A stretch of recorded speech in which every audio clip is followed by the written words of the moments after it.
photographer and did... Welcome to my channel, my name is Kayo, I'm a photographer and content creator.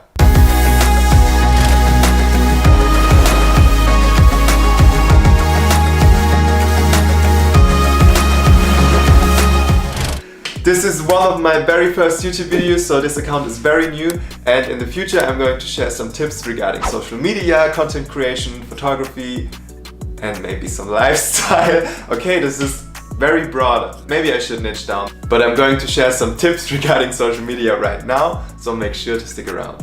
So just to make things clear, I'm not a native speaker, so English is not my first language. So please don't be too harsh on my English skills.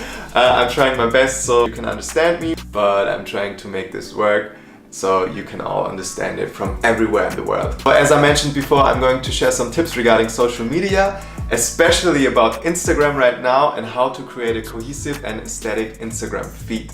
With that being said, I don't mean just slapping on a filter and you're ready to go. There's definitely more about it. And I will share some of my tips I learned throughout the last few years.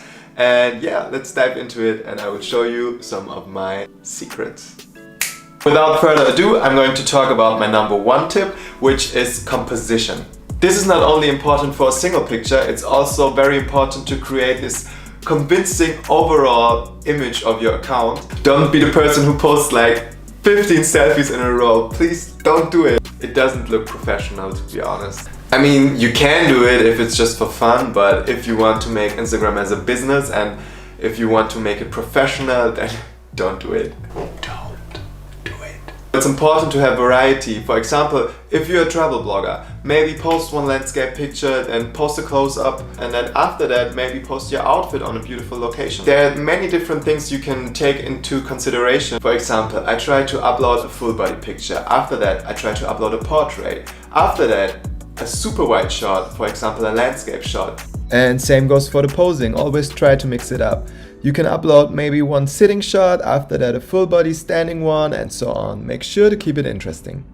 Okay, this is really strange, but I like this side of my face more than this side. And on pictures I usually pose with this side. It would be strange if I always look into this direction, like on 90% of my Instagram photos. So from time to time I mirror the picture.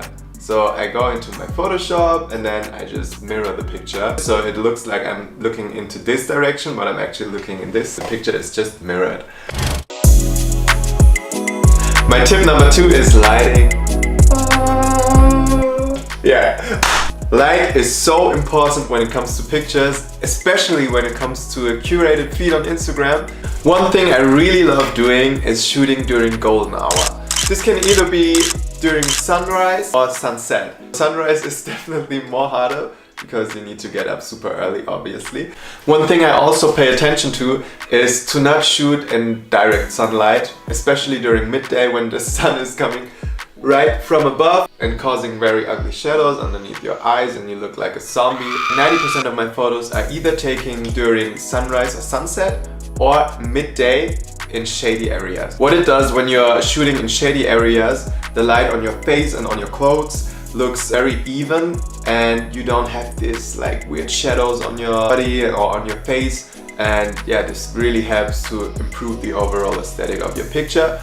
So if you ask me, my recommendation would be shoot during sunrise or sunset. It's super hard to get a bad photo during sunset, come on. And who doesn't love a really beautiful sunset? It's like the most beautiful part of the day. Especially if you're doing travel content, the sunset shots are always like, mwah!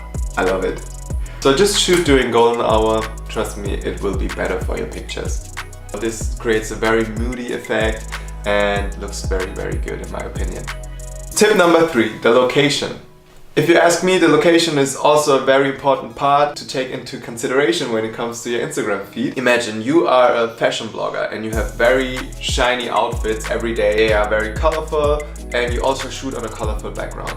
This might distract the viewer from your outfit. And if people come to your profile and they see your feed and it's just like a color explosion, it's probably too much. If I would go for fashion only, I would try to keep my background very minimal and to make it not distracting from the looks that I post and the outfit that I upload. So there are different ways to achieve this. You can either shoot on a very clean location, for example, you have very clean architecture like concrete buildings, or you shoot with a telephoto lens and very low aperture. Aperture. I don't know how to pronounce this word. Let me Google this real quick. Blende. Aperture. Aperture. Now I know how to pronounce it more or less. Let's continue. What it does if you shoot with a low aperture, separates you from the background. So the background gets blurry and you are sharp in the front. And what you can also do is you can color grade the background to make it less distracting. So if I would go out now to shoot some content, I would not go to a street which is full of graffiti, for example, because it does not fit to my Instagram aesthetics. So make sure to think about the right location before you shoot.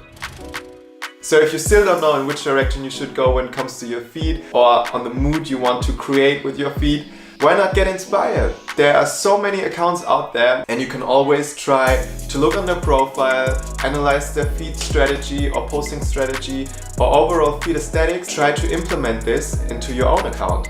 But make sure to put your own spin on it, don't just simply copy and paste. And yeah, why not get inspired by someone else who's doing a great job? Somebody who does a really good job with this is one of my friends, Daniel Toniais. Make sure to check out his account. His feed is very consistent. You can see he's posting portraits, full body shots, and maybe some products or landscape. So it just looks very curated and very professional in my opinion. Tip number 5, editing. If you ask me, that's probably one of the most important parts. I don't know why I mentioned this so late in the video, but yeah, it's really important. I'm a fan of Lightroom and Photoshop. I use it for every single picture I upload to Instagram, and yeah, I have my own workflow with it. There are some different tweaks you can do with your editing to make your images similar to each other and to create this cohesive Instagram feed. One thing I do when it comes to editing the colors and the right lighting is I take a screenshot of my feed on Instagram and I put it on one side of Lightroom, and on the other side I have my picture which I want to edit. So I know when I upload this I have similar colors, I can match up the colors side by side, and that's how you can make sure that the image fits into your color scheme. Another important part when it comes to editing is, in my opinion, the presets. What is a preset? I can tell you. So presets are basically settings that are applied to a photo in order to enhance it with just the click of a button. So usually when I edit a photo from scratch, there are things or color adjustments I would usually always do. I can save them into a preset. This saves a lot of time, especially when it comes to colors. Simply save those settings and apply it to your next photo. For example, if you want to buy my presets, I have a link in my description box. You don't have to buy it, but this is my workflow which I developed over the last few years. Presets can really help you to create a consistent color scheme for your photos. So another very important part is to plan ahead. I usually edit in bulk like 20 pictures, and then I open my app, which is called Preview, but there's also another app, I think it's called Unum or something, I don't know. But I use the Preview app, I upload my pictures to the Preview app, and I can see what my Instagram feed would look like if I upload this picture. So if you ask me, this is a great opportunity to increase your overall Instagram aesthetic. And the good thing is that you already know how your Instagram feed would look like. You can do this maybe once or twice a week and plan ahead for 3 or 4 days. And you can sit back and relax. But if you'd like to plan ahead, you can also write the caption in advance. So these were some of my tips for an aesthetic Instagram feed. I hope you enjoyed the video. If you liked it, make sure to give it a thumbs up and to subscribe to my channel. And I hope to see you in the next one.